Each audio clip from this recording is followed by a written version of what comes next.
എവിടെയാണോ ദുഷ്ടന്മാർ പൂജിക്കപ്പെടാതിരിക്കുന്നത്, ധാന്യങ്ങൾ ആവശ്യാനുസരണം സൂക്ഷിച്ചിരിക്കുന്നത്, ഭാര്യാഭർത്താക്കന്മാർ തമ്മിൽ കലഹമില്ലാതിരിക്കുന്നത്, അവിടെ ഐശ്വര്യം കടന്നുവരുന്നു. ഈ സുഭാഷിതം ഇന്നത്തെ സാമൂഹിക അന്തരീക്ഷം നേരിടുന്ന ഒരുപാട് പ്രശ്നങ്ങളുടെ പരിഹാരമാണെന്ന് വേണം പറയുവാൻ.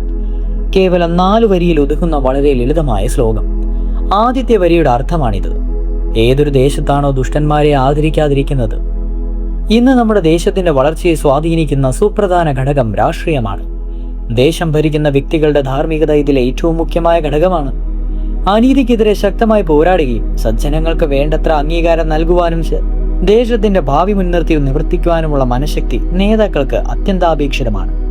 അതുപോലെ തന്നെ കാർഷിക സമ്പത്തിന്റെ അഭിവൃദ്ധിക്കായുള്ള പരിശ്രമം, കുടുംബാംഗങ്ങൾ തമ്മിൽ കെട്ടുറപ്പോടെ പരസ്പരം സ്നേഹാദരങ്ങളോടെ ജീവിക്കുക, കുടുംബാംഗങ്ങൾക്ക് കൂടുതൽ പരിഗണന നൽകുക, ഇത്രയും ആയാൽ തന്നെ കുടുംബ കലഹങ്ങൾ ഒഴിവാക്കാവുന്നതാണ്. ഒരൽപ്പം ശ്രദ്ധിച്ചാൽ കുടുംബത്തിനു വേണ്ടിയും നാടിനു വേണ്ടിയും ഭാവി തലമുറയ്ക്ക് വേണ്ടിയും വളരെ ലളിതമായി ചെയ്യാവുന്ന ഈ കാര്യങ്ങൾ ഐശ്വര്യത്തെ പ്രദാനം ചെയ്യുന്നു. നമ്മുടെ പ്രാർത്ഥനകളും പ്രയത്നങ്ങളും നാടിന്റെ നന്മയ്ക്ക് വേണ്ടിയായി തീരട്ടെ. മൂർഖയാത്ര ന പൂജേന്ത്യം ധാന്യം യാത്ര സുസഞ്ചിതം ദാമ്പത്യോ കലഹോ നാസ്ത്രീ തത്ര ശ്രീ സ്വയമാഗത.